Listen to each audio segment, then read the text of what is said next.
வணக்கம் நண்பர்களே, எல்லோரும் எப்படி இருக்கீங்க? நல்லா இருக்கீங்களா? இந்த வீடியோவில் நம்ம பார்க்க போகிறது சிறுநீரக கற்கள் இருக்கும் பொழுது நம்மளுக்கு பெயின் வரும். அதை எப்படி சரி பண்ணுறது 1 மணி நேரத்தில் என்று பார்க்கலாம். அதுக்கு முன்னாடி this video sponsor by mod app. இது மொபைல் ஆப்புங்க.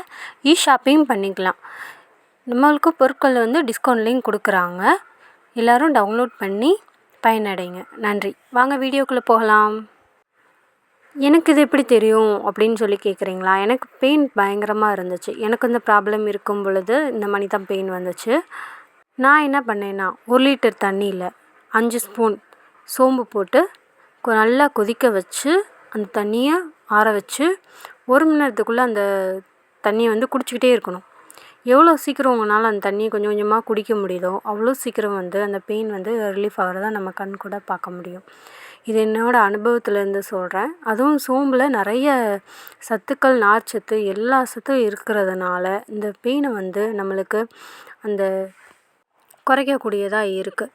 அது நம்மளுக்கு சிறுநீர் போகிற பாதையில் கற்கள் அடைக்கும் பொழுது ஒரு சிக்னலாக நம்மளுக்கு காட்டுறது தான் அந்த பெயின். அதை டக்குன்னு சரி செய்யணும்னா, அந்த பெயின் இல்லாமல் ஆக்கணும்னா சோம்பு தாங்க ரொம்ப மிக மிக மிக மிக முக்கியமானதாக இருக்குது. சோம்பு, சீரகமும் 2மே சேர்ந்து கூட எடுத்துக்கலாம். என்ன கேட்டால் அந்த பெயின் வந்துருச்சு, பெயினை ரொம்ப கண்ட்ரோல் பண்ணணும் அப்படின்னா சோம்பு நீர் தாங்க பெஸ்ட்டு என்ன கேட்டால். எப்பயுமே எல்லா உணவுலேயும் நம்ம சோம்பு எடுத்துக்கிறது எப்பயுமே ரொம்ப சிறப்பானது. வெயிலில் ரொம்ப அலையிறதுனால தான் இந்த மாதிரி பிரச்சனைலாம் வருது. சரியான முறையில் நம்ம தண்ணி குடிச்சிட்டு வந்தாலே இந்த பிரச்சனை வராதுங்க. வெளியே போயிட்டு வரோம், ரொம்ப தண்ணி குடிக்க முடியாத சூழ்நிலையில் இந்த மாதிரி பெயின் வரப்போ நீங்கள் இதை ட்ரை பண்ணி பாருங்கள். உங்களுக்கு யூஸ்ஃபுல்லாக இருக்கும்.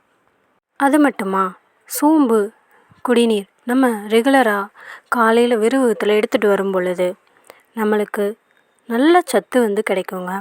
இந்த பெயின், கல்லடைப்பு எல்லாமே சரியாகுங்க. குறைஞ்சது ஒரு 48 நாள் எடுத்து பாருங்கள்.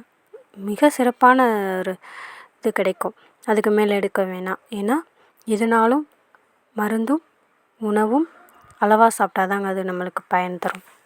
அதனால தான் இது அதிக சத்து இருக்கிறதுனால நம்மளுக்கு உடலில் உள்ள கொழுப்புகள்லாம் குறைச்சி நம்மளுக்கு உடம்பை சோர்வு இல்லாமல் வச்சுக்கிறதுல முக்கிய பங்கு வகிக்குதுங்க. அது மட்டுமா, இந்த தண்ணியை நம்ம ரெகுலராக குடிச்சிட்டு வரும்போது வெயிட் லாஸ் பண்ணுறதுக்கும், நம்ம உடம்புல உள்ள கொழுப்புக்கள்லாம் குறைஞ்சி நல்லா ஆக்டிவாக இருக்கிறதுக்கும், சரும பிரச்சனைகள் எல்லாத்தையும் சரி பண்ணுறதுக்கு இது முக்கிய பங்கு வகிக்குதுன்னு தாங்க சொல்லணும். அப்படிப்பட்ட சோம்பை மிஸ் பண்ணாதீங்க. நம்ம ரெகுலராக வாழ்க்கையில் எடுத்துக்குவோம். நன்றி. இந்த வீடியோ உங்களுக்கு பிடிச்சிருந்துச்சுன்னா ஒரு லைக் பண்ணுங்கள், ஷேர் பண்ணுங்கள், சப்ஸ்கிரைப் பண்ணுங்கள். ஓம் சரவண பவ. என்றும் முருகன் துணை. ஓம் முருகா.